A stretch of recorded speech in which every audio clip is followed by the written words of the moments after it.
So we saw in the previous video in the Roman history series about the two brothers named Gracchus, the two tribunes who attempted to right old wrongs that had been persecuted against the plebeians, especially with regard to the amount of public land someone could own.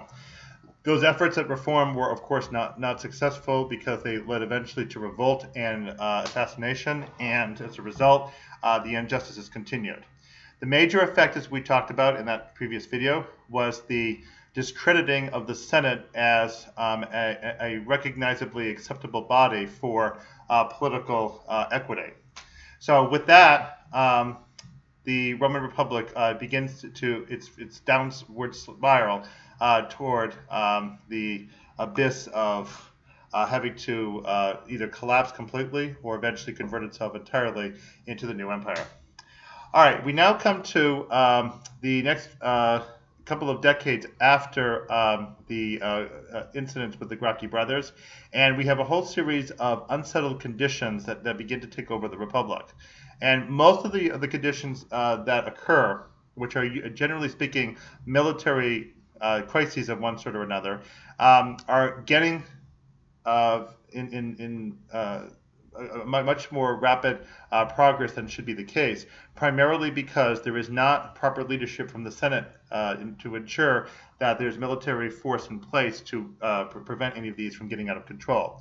So there were several examples. There was, for instance, the famous slave revolt by Spartacus, which was ultimately unsuccessful, but was still disruptive of the Roman Empire for the brief time that it went along. There was a lot of difficulty with North Africa. There is a Roman author named Sallust who talks about this quite a bit in his historical work. The chief opponent down there was a king named Jugurtha, and a Roman general named Metellus initially took on the campaign against Jugurtha. It was very difficult for the Romans to fight against the North Africans because the Romans tended to fight in a very tightly concentrated legionary setup, but the North Africans tended to resort much more to guerrilla warfare, whereby they would basically attack the Romans and then run away, and it would be impossible to catch up with them. So as a result, the Romans had a great deal of difficulty tracking down the North Africans, especially because they also occupied such a really wide area.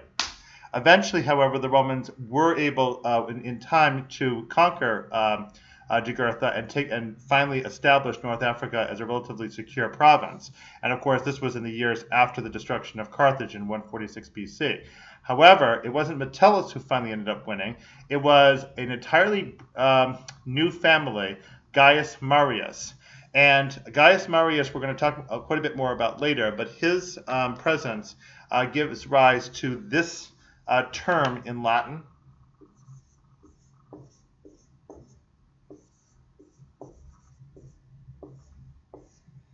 Novus Homo.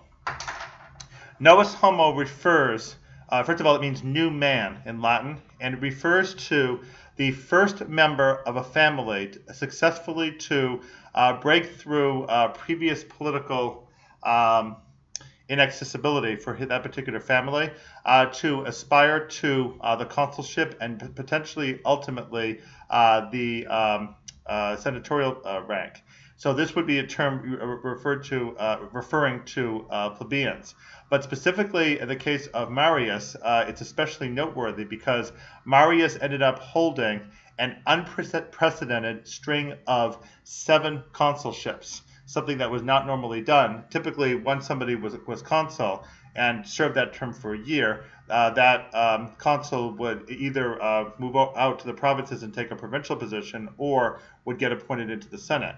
There might be other possibilities too, such as some type of military position as well. But for somebody to stay in the consulship for several in a row like that was really quite unusual. So Gaius Marius, who had a very distinguished military career in North Africa and in several other campaigns, ended up rising to the ranks from the plebeians, eventually to get into the position of consul, not just once, but in fact 7 times. And as you can imagine, he made a huge impression on the Roman populace and became one of the big heroes of the Roman plebs. So there was that whole matter, which definitely ultimately had an undermining effect of the power of the Senate.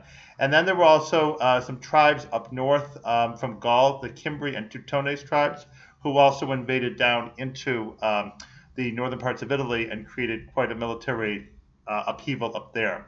So this is all going on.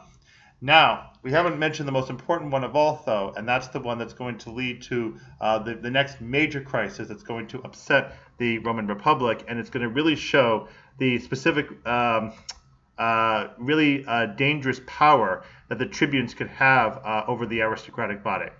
We'll see you in a bit in the next video as we continue our series of the Roman history, the fall of the Republic.